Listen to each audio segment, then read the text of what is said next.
Hello my dear friends, my name is Aradhi Ridesh. I am coming from Idiki. ഇന്ന് ഞാൻ ചെയ്യാൻ പോകുന്നത് ഈ ക്വസ്റ്റ്യൻ ആണ്.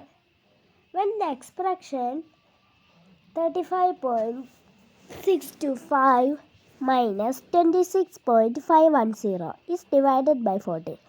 The question is, കൂട്ടുകാരെ നമ്മളോട് ഇവിടെ ചോദിച്ചിരിക്കുന്നത് എന്തെന്ന് വെച്ചാൽ 35.625 minus 36.510 ഡിവൈഡ് ചെയ്യുമ്പോൾ മൈനസ് ചെയ്യുമ്പോൾ കിട്ടുന്ന സംഖ്യേനെ 14 കൊണ്ട് ഡിവൈഡ് ചെയ്യുമ്പോൾ ക്വസ്റ്റ്യൻ എത്രയാണെന്ന് ചോദിച്ചിരിക്കുന്നത്.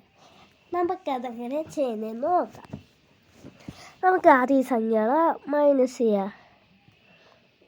35.625 മൈനസ് 26.510. 5 ൽ 0 പോയാൽ 5, 2 ൽ 1 പോയാൽ 1, 6 ൽ 5 പോയാൽ 1, 5 ൽ 6 പോയാൽ കടമെടുക്കണം. 15 ൽ 6 പോയാൽ 9, 2 ൽ 2 പോയാൽ 0. ഇനി നമുക്കിത് ഡിവൈഡ് ചെയ്യാം.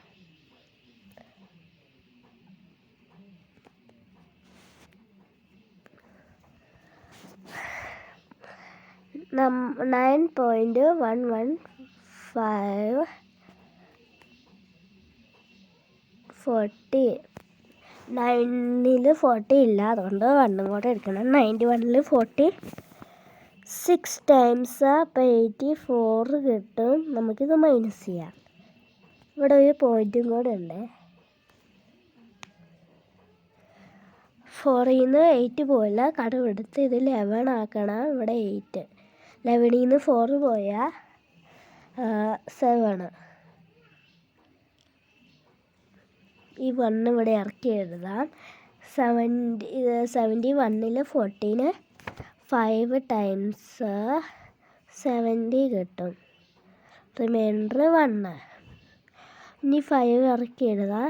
50 ൽ 14 1 ടൈം 14, റിമൈൻഡർ 1. നമ്മളോടിവിടെ കോഷ്യൻ്റാണ് ചോദിച്ചിരിക്കുന്നത്. കോഷ്യൻ്റ് എന്ന് പറയുമ്പോൾ ഈ സംഖ്യയാണ്. അപ്പോൾ നമ്മുടെ ആൻസർ എന്ന് പറയുന്നത് ഓപ്ഷനിൽ തന്നിരിക്കുന്ന ഓപ്ഷൻ ബി ആണ് ആൻസറായിട്ട് വരുന്നത്. ഓപ്ഷൻ വായിക്കാം. Option 1 6.51, option 2 0.6151, option 3 0.0651, option 4 65.1. Option 2 ആണ് ആൻസർ വരുന്നത്. Thank you.